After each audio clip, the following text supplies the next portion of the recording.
কফির সম্পত্তি ক্রয় করতে তোদের বাপের ভিটা ক্ষমতার বলে করিস মন চাহিলে যখন যেটা কফির সম্পত্তি নয় তো তোদের বাপের ভিটা ক্ষমতার বলে করিস মন চাহিলে যখন যেটা গেতে আছে অন্তরেতে আজ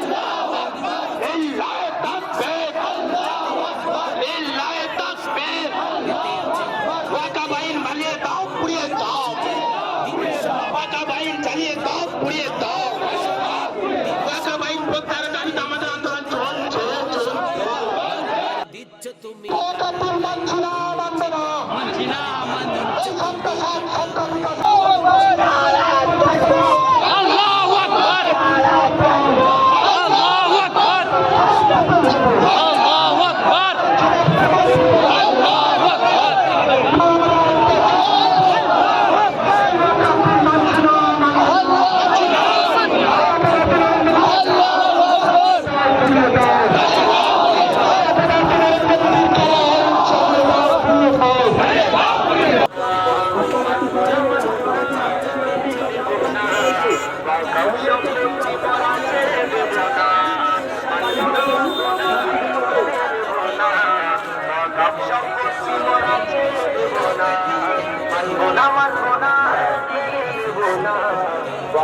সম্পত্তি মোরা ছেড়ে দেব না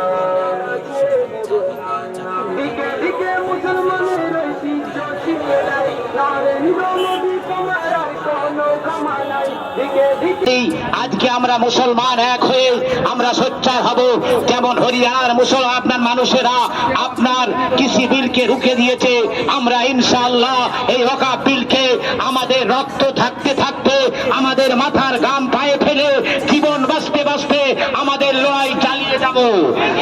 প্রয়োজন হলে আমরা ব্লক ভিত্তিক হয়েছি আমরা আপনার জেলা ভিত্তিক আন্দোলন করব, জেলা ভিত্তিক না হয় আমরা আপনার কলকাতায় যাব, আবার প্রয়োজন হলে আমরা দিল্লির লাল কিলা ময়দানে আমরা পৌঁছাবো ইনশাআল্লাহ। আজকে আপনারা জানেন না ওয়াকফ সম্পত্তি কার, ওয়াকফ সত্যই মুসলমানদের দান। বিটা ক্ষমতার বলে করিস মন চাহিলে যখন যেটা ক্ষমতার বলে করিস মন চাহিলে যখন যেটা ক্ষমতার বলে করিস মন চাহিলে যখন যেটা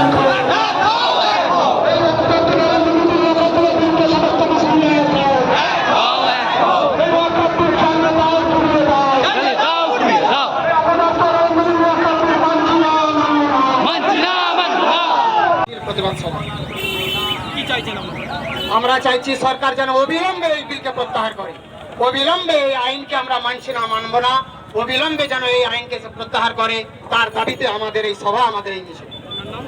আমার নাম মির্জা আকবর হোসেন।